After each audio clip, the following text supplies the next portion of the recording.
جاتا ہے۔ اب اس کا علاج سنیے۔ انسان یہ سوچے کہ معلم الملکوت کے منصب تک پہنچنے والا کون تھا؟ شیطان۔ معلم الملکوت، فرشتوں کا استاد، فرشتوں کو پڑھانے والا، لیکن وہ اس کا انجام کیا ہوا کہ وہ شیطان بنا، وہ مردود ہوا۔ اس نے تکبر کیا نا، حضرت سیدنا آدم علیہ نبینا وعلیہ السلام سے افضل خود کو قرار دیا، مگر اسے اس تکبر کے نتیجے میں قیامت تک کی ذلت و رسوائی ملی اور وہ جہنم کا حقدار ٹھہرا۔ کہیں یہ تکبر ہمیں بھی تباہ و برباد نہ کر دیں۔ اس طرح کا ذہن بنائیں گے تو انشاءاللہ اس کا علاج ہو جائے گا۔ تکبر کا دوسرا سبب عبادت و ریاضت ہے کہ بندہ کثیر عبادت و ریاضت کے سبب اس مرض میں مبتلا ہو جاتا ہے۔ اس کا علاج یہ ہے کہ بندہ سوچے کہ میں اگر بہت زیادہ عبادت کرتا ہوں تو اس میں میرا کیا کمال ہے، یہ تو صرف رب عز و جل کا کرم ہے۔ نیز عبادت تو وہی مفید ہوگی جس میں نیت درست ہوگی، ہم شرائط جو ہیں وہ پائی جاتی ہوں۔ بندہ اپنے آپ کو یوں ڈرائے کہ کیا خبر یہ عبادت جس پر میں گھمنڈ کر رہا ہوں میرے تکبر کے سبب اللہ رب العزت کی بارگاہ میں مقبول ہونے کے بجائے مردود ہو جائے اور جنت میں داخلے کی بجائے جہنم میں داخلے کا سبب بن جائے۔ تکبر کا تیسرا سبب مال و دولت ہو سکتا ہے۔ جس کے پاس کار، بنگلہ، بینک بیلنس اور کام کاج کے لیے نوکر چاکر ہو، وہ بھی بسا اوقات تکبر میں مبتلا ہو جاتا ہے۔ اس کا علاج یہ ہے کہ بندہ اس بات کا یقین رکھے کہ ایک دن آئے گا کہ اسے یہ سب کچھ یہیں چھوڑ کر خالی ہاتھ دنیا سے جانا پڑے گا۔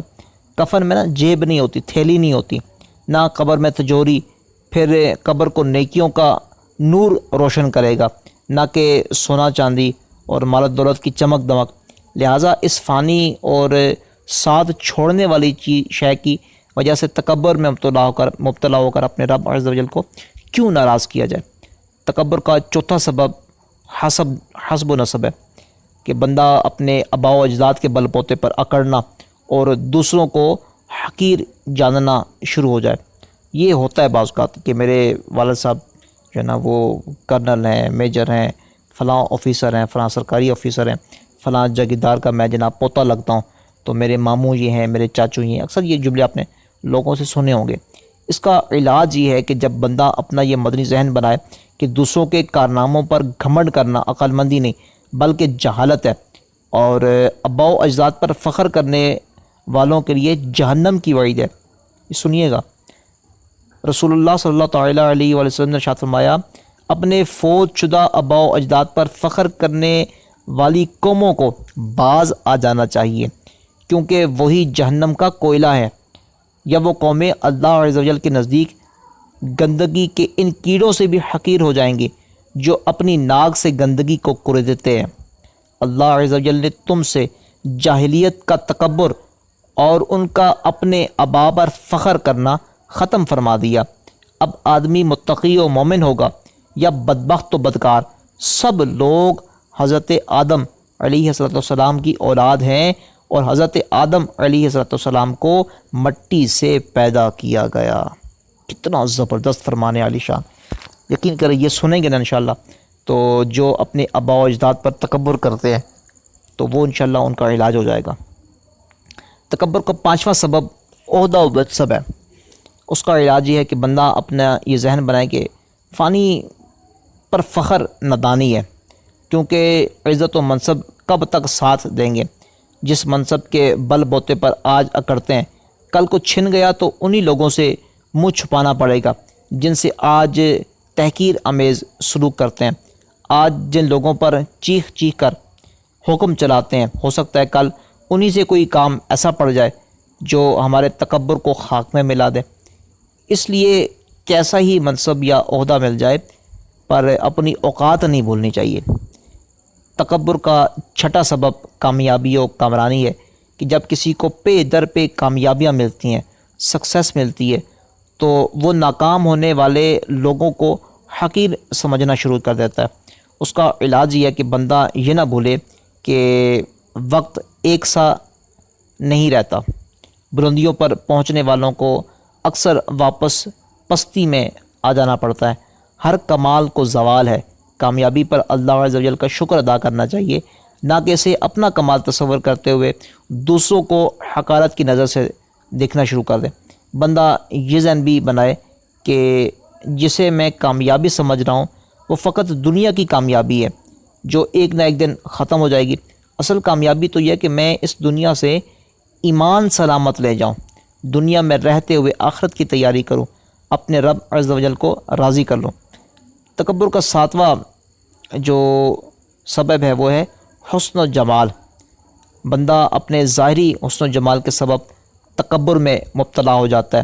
اس کا علاج یہ ہے کہ بندہ اپنی ابتدا و انتہا پر غور کر کے غور کرے کہ میرا آغاز ناپاک نطفے اور انجام سڑا ہوا مردہ ہونا ہے۔ نیز عمر کے ہر دور میں حسن یکساں نہیں رہتا، بلکہ وقت گزرنے کے ساتھ ساتھ وہ بھی ماند پڑ جاتا ہے۔ یہ بھی پیش نظر رکھے کہ میرے اسی حسن و جمال والے بدن سے روزانہ پیشاب پخانہ، بدبودار پسینہ، میل کچیل اور دیگر گند نکلتا ہے۔ میں اپنے ہاتھوں سے پیشاب و پخانہ صاف کرتا ہوں، تو کیا ان چیزوں کے ہوتے ہوئے فقط ظاہری حسن و جمال پر تکبر کرنا مجھے زیب دیتا ہے؟ یقیناً نہیں۔ تکبر کا 8واں جو سبب ہے وہ طاقت و قوت ہے۔ جس کا قد کاٹ اچھا ہو، کھاتا پیتا اچھا ہو، سینہ چوڑا ہو، تو وہ بسا اوقات کمزور جسم والے لوگوں کو حقیر سمجھنا شروع کر دیتا ہے۔ اس کا علاج ہے کہ بندہ اپنے نفس کو یوں محاسبہ کرے کہ طاقت و قوت اور پھرتی تو جانور بھی ان میں بھی ہوتی ہے، بلکہ انسان سے زیادہ ہوتی ہے۔ تو پھر میں اپنے اندر اگر اس طرح کی بات پر تکبر کرتا تو جانوروں میں مشترکہ جو صفت ہے اس پر تکبر کرنا کیسا؟ حالانکہ ہمارے جسم کی طاقت و قوت کا تو یہ حال ہے کہ تھوڑا سا بیمار ہو جائیں تو طاقت کا سارا نشہ اتر جاتا ہے، معمولی سی گرمی برداشت نہیں کرتی۔ اگر خدا نخواستہ اسی تکبر کی وجہ سے کل بروز قیامت رب عز و جل ناراض ہو گیا اور جہنم میں شدید آگ کا عذاب دے دیا گیا تو اسے کیسے برداشت کریں گے؟ تو یہ آپ جو میں نے علاج عرض کیے ہیں آپ کی بارگاہ میں، یہ آپ ان کو سوچیں گے تو اس طرح کی باتیں سوچنے سے انشاءاللہ تکبر کی کاٹ ہو جائے گی۔ اور ہم چونکہ الحمدللہ نعت خواں ہیں، تو نعت خواں جو ہوتے ہیں اس کو تو تکبر کرنا ہی نہیں چاہیے کہ یہ آواز کب چھن جائے، کب آواز جو ہے وہ اللہ تبارک و تعالیٰ آواز کی خوبصورتی کو واپس لے لے، یہ نہیں پتہ ہوتا نا۔ میں آپ معروف نعت خواں ہیں، بلکہ معروف کیا نعت خواں میں آپ کو کھل کے بتا دوں، محمد اویس رضا قادری، ان کا گلے کا آپریشن ہوا تھا۔ تو آپ یقین کریں کہ اس وقت کیا کیفیت ہوگی آپ سوچیے ذرا آپ سوچیں کہ آپ ان کی جگہ پہ ہوتے تو کیا ہوتا کہ یار پتہ نہیں آواز چلی جائے گی، آواز آئے گی نہیں آئے گی، تو مطلب کیا کچھ انسان سوچتا ہے ہمارے ہائی اسکول کے جو پرنسپل تھے ان کی آواز چلی گئی تھی، وہ پڑھاتے تھے بہت اچھے نائس سر تھے ہمارے، تو وہ پڑھاتے زیادہ بولتے تھے، زیادہ بولنے کی وجہ سے ان کی گلے کی آواز چلی گئی، تو وہ ایسے سرگوشی میں باتیں کرتے تھے۔ تو پھر کافی علاج وغیرہ کروایا، ڈاکٹر نے کہا کہ آپ جو ہے وہ بولنا چھوڑ دیں، تو پھر اس کے بعد آپ کی آواز آئے گی اور یہ سارا کچھ معاملہ ہوگا۔ تو وہ پھر بھی اسکول آتے تھے، ظاہر بات ہے جاب تھی، نوکری تھی بیچاروں کی، تو وہ آتے تھے ہمیں سرگوشی کے ساتھ پڑھاتے تھے، اور ہم یوں کان لگا کے ایسے سنتے تھے، ہم چونکہ بالکل فرنٹ میں بیٹھے ہوتے تھے، ہم کان لگا کے سنتے، ہمیں سمجھ آ جاتی تھی، لیکن جو درمیان میں یا پیچھے بیٹھے ہوتے تھے وہ ان بیچاروں کو سمجھ نہیں آتی، صرف منہ ہلتا نظر آتا تھا بس۔ اور پھر بعض اوقات جو ایک سیرمنی ہوتی ہے، رزلٹ سیرمنی یا کچھ اس طرح کا جو اناؤنسمنٹ کرنی ہوتی تھی، تو وہ پھر کیا کرتے تھے کہ اس سرگوشی میں اس طرح بات کرتے تھے، تو ساتھ ایک بندہ کھڑا ہوتا تھا، وہ پھر آواز اونچی کر کے تو بتاتا تھا کہ یہ اناؤنسمنٹ ہے، یہ کرنا ہے، اس طرح کرنا ہے، یہ اس لیے ہم اکٹھے ہوئے ہیں، جو کچھ معاملہ ہے۔ تو اب جو چیز اپنی ہے ہی نہیں، جس پہ اپنا اختیار، اپنا کنٹرول ہی نہیں ہے، جو اللہ تبارک و تعالیٰ سے ہمیں ملی ہے، اور اللہ تبارک و تعالیٰ جب چاہے واپس لے لے، تو اب اس پہ غرور کیسا ہے اور میں آپ کو ایک چھوٹی سی ایک ذاتی ایکسپیرینس کے حوالے سے میں آپ کو عرض کروں بہت کاٹ کا کہ بڑا زبردست نوجوان تھا، تو بہت اچھا مطلب اس کا قد باڈی، مطلب ایسی باڈی بلڈر ہوتے ہیں نا، اس طرح کی اس کی باڈی ہے، اور اصل رسوخ والا ہے، اور امیر ہے، اس کے پاس کسی چیز کی کمی نہیں ہے۔ اس کی نا مجھے کال آئی، کہتا ہے ڈاکٹر صاحب کلینک پہ ہیں؟ میں نے کہا جی بالکل کلینک پہ ہوں۔ تو کہتا ہے ڈاکٹر صاحب جتنے بھی پیشنٹ بیٹھے ہوئے ہیں نا، سب کو سائڈ پہ کر دیں، میں آ رہا ہوں۔ میں نے کہا اللہ اکبر، آپ آ رہے تو آپ آ جائیں۔ کہتا ہے نہیں ڈاکٹر صاحب میں مر رہا ہوں، میں مرنے لگا ہوں، بس جو بھی پیشنٹ بیٹھا ہوا ہے نا اب اس کو سائڈ پہ کریں، بس میں یوں پہنچا۔ میں نے اس کی کال بند کی، بمشکل سے کوئی 3-4 منٹ گزرے ہوں گے، وہ شخص ایسے دوڑتا ہوا آیا اور میرے پاس آ کے بیٹھ گیا، کہتا ہے جی میری آنکھ میں کچھ چلا گیا ہے، تو اللہ کا واسطہ ہے کچھ کریں یہ نکالیں۔ میں نے آنکھ میں بغور دیکھا، مجھے نظر کچھ نہیں آیا، میں نے اس کو لٹا دیا۔ لٹانے کے بعد میں نے لائٹ وغیرہ لگائی، کوشش کی، مجھے نظر کچھ نہیں آیا۔ آپ یقین کریں جس طرح چونٹی کو ایسے مسل کے چھوڑ دیا جائے نا تو وہ تڑپتی ہے، ایسے وہ اپنی ٹانگیں مارتی ہے، اس بندے کا یہ حال تھا، وہ ایسے ہاتھ پاؤں مار رہا تھا۔ پھر ایک دوست تھا، اس نے لائٹ لگائی، تو لائٹ لگا کے نا وہ کہتا ہے اچھا ڈاکٹر صاحب میں دیکھتا ہوں، کوشش کرتا ہوں۔ میں نے کہا چلو تم کوشش کر لو۔ تو وہ دیکھتا ہے تو پھر بالکل چھوٹا سا ذرہ آیا، تو وہ پھر میں نے کاٹن وغیرہ لگا کے تو اس کو فورسیپ سے اس کو نکالا، تو نکال کے تو میں نے اس کو دکھایا۔ میں نے کہا یار یہ دیکھو، یہ بالکل آپ یقین کریں اتنا چھوٹا ذرہ تھا کہ جیسے سوئی کا نکا سمجھ لیں، اتنا چھوٹا ذرہ تھا۔ اس کو میں نے دکھایا، میں نے کہا یہ ہے، تو کہتے ہیں اللہ اکبر ڈاکٹر صاحب آپ یقین کریں میرے تو جیسے جان نکل گئی تھی، اور میں اب تو جیسے دنیا جہان میں آ گیا ہوں جب آپ نے نکالا ہے تو میں نے اس کو اسی وقت کہا، میں نے کہا یار یہ دیکھو، یہ چھوٹا سا ذرہ جو سوئی کے بالکل جو ہے نا وہ نکے جیسا ہے، بالکل نا چھوٹا سا، جو مطلب غور کرنے سے نظر آتا ہے، عام سرسری سے دیکھنے سے نظر بھی نہیں ہے، اتنا چھوٹا سا ذرہ اتنے بڑے کریل جوان کو اور اتنے امیر کو، اصل رسوخ والے بندے کو کیسا اس نے تڑپا کے رکھ دیا نا۔ آپ نمرود کو دیکھ لیں کہ اس کے ناک میں نا آدھا مچھر، مطلب اس کی ٹانگیں نہیں تھیں ساری پوری، تو وہ چلا گیا تھا، لوگ اس کے سر پہ جوتے مارتے تھے۔ میرے ایک دوست ہیں پچھلے دنوں، وہ آیا میرے پاس یہ عید کے دنوں میں نا، تو کہتے ہیں کہ مدثر بھائی آپ کلینک پہ ہیں؟ تو میں نے کہا جی، تو انہوں نے بتایا کہ ان کے نا کان میں کچھ چلی گئی ہے، تو کچھ کیڑا وغیرہ گھس گیا ہے، تو وہ نکل نہیں رہا، تو میں نے تیل وغیرہ بھی ڈالا، یہ کچھ بھی ڈالا ہے، وہ کچھ بھی ڈالا ہے۔ تو میں نے کہا یہ تو ویسے ENT کا کیس ہے، تو آپ اسپیشلسٹ کے پاس جائیں اور جا کے چیک اپ کروائیں۔ تو وہ عید کے دنوں میں چھٹیاں تھیں، وہ بیچارے گئے سارا دن سب ڈاکٹرز کے پاس، کلینکس پہ، دور شہر میں 2-3 جگہ گھومے، تو ان کو کوئی نہ ملا، تو واپس پھر کلینک پہ آیا۔ تو میں نے کہا چلے میں کوشش کرتا ہوں، تو میں نے وہ کیڑا سا نکالنے کی کوشش کی، لیکن میں آدھا نکال پایا، پورا مطلب نا گل گیا تھا اندر تو وہ نکل نہیں رہا تھا۔ تو میں نے ان کو کہا کہ یہ ENT کا ہی کیس ہے، تو آپ وہیں پہ جائیں، تو یہ کل کریں گے۔ تو وہ پریشان ہو گئے نا کہ اب کیا معاملہ ہوگا۔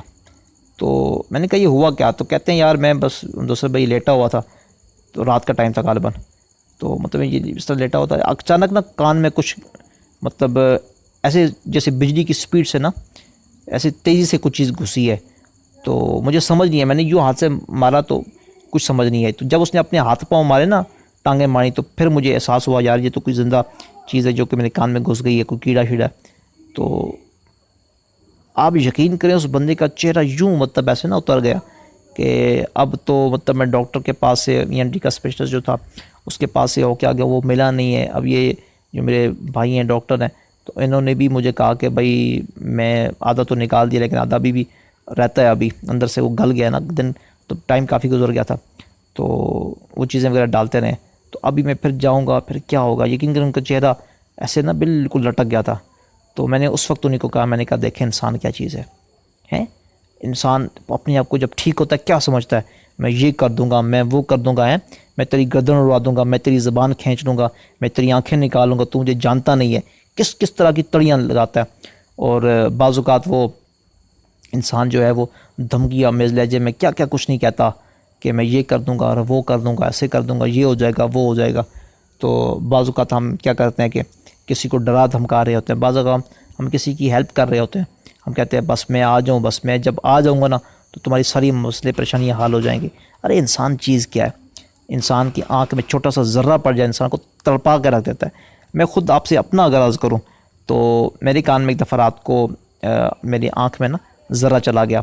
تو آپ یقین کیجئے کہ میں بھی اسی طرح بے چین ہو گیا جس طرح وہ نوجوان. گھر بیٹھے بہترین نعت خوان بننے کا موقع. آن لائن نعت کورسز جن میں 50,000 لکھی ہوئی نعتیں، 5,000 نعتیں، 100 سے زائد درود و سلام، 9 مختلف زبانوں پر مشتمل نعتیں، 300 سے زیادہ لیکچرز اور اسباق اور بہت کچھ شامل ہے. مزید معلومات کے لیے دیے گئے نمبر پر رابطہ فرمائیں. یا نور الہدی السلام علیکہ یا نور الہدی السلام علیکہ.